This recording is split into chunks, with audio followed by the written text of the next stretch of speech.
gentlemen, welcome back to the Enclave. So we're in a little bit of a different spot yet again. I've actually sorted out a spare room and built a little desk to go in here. Well, I say little, it's actually quite a big corner desk. And we've got our 3D printer and whatnot in here.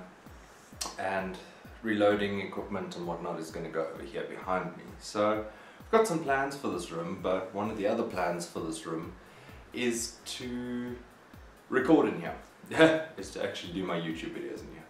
So hopefully the sound is good. It is actually raining at the moment and I do have a metal roof, so you might be able to hear that, but other than that you shouldn't really be hearing anything other than me, which is a bit of a change from all my other videos. There's always been a bit of a hum from either the fridge or the dishwasher or just something electronic running. But anyways, so today's video, as you will have seen from the title, we are carrying on with our firearms theory. I do apologize that this has taken so long, but I've actually been very busy on my own with some things. So you will have seen this book before, but y'all will not have seen that book, and that book. So we got all our other firearm books. We've got our shotgun, semi-auto rifle or carbine, and the bolt action or lever action single shot rifle. We've got all of those, but I think it's going to be a little bit of time before we get to those because we're still on our law book. And that is why I'm sitting down here today. If I look off to the side there, please bear with me. I've got my front camera feed there on my phone. The actual screen for it's in my other room. So I've actually got to just keep an eye out for a delivery. But other than that, I'm planning to sit down and finish recording this book today. And we will get it uploaded as soon as physically possible. So let's get to it. I think potentially I need to shift a little bit more over so that we can get your information up there. So where we are now is chapter 3, which is the special provisions. These are basically just going to be, like I've been talking about through the past few videos, it's actually going to be the last section that really covers it.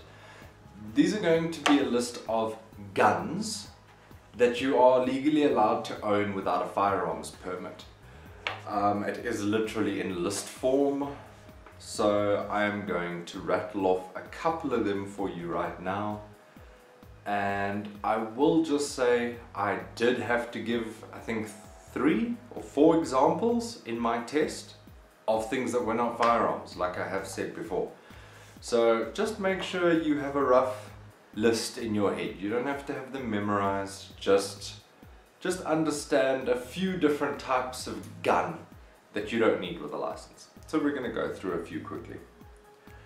So this one's an interesting one because I thought you'd need a license for it, not necessarily a firearms license, but a license of sorts.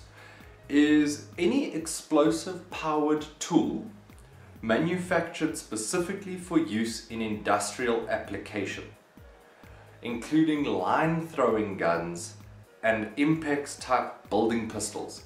So I don't know if any of you guys have ever seen them. I've never seen one, which is sort of why I thought potentially it was a more regulated item. But you get guns they're quite bulky. It's about, the barrel of it is, let me get on camera, it's about this big. Like the grip of it is barely small enough to fit in your hand. And it basically fires 22 caliber shells without bullets. So it's basically a blank to create that burst of pressure, the same burst of pressure that pushes the bullet out the tip of the cartridge. So that actually uses a 22 blank, which I guess when you say it like that, I don't know that you need a license for blanks, but I would think you would. You know, it's one of those things, like I say, I thought you'd need a license for it, but apparently you don't. Another thing, any explosive powered tool manufactured specifically to split rock. So this is another thing. You get basically gunpowder, I suppose, or nitride powder, powered jackhammers. That basically a shell will go off and it'll slam a rod into a rock and it'll split that rock open.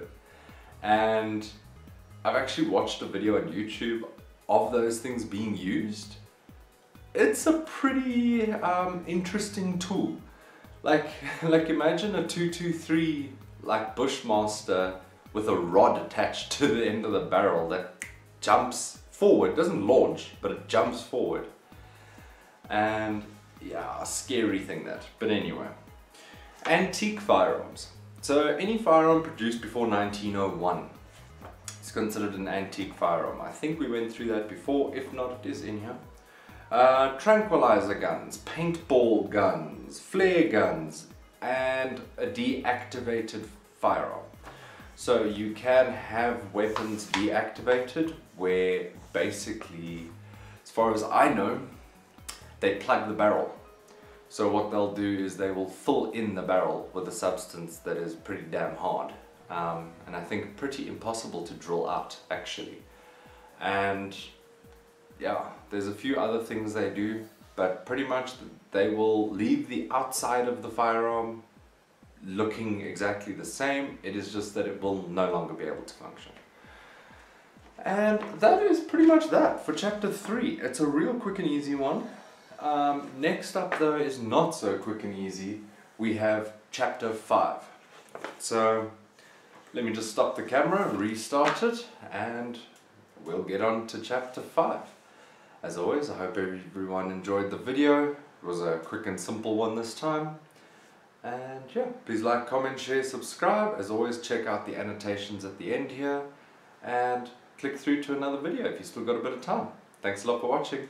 Peace out.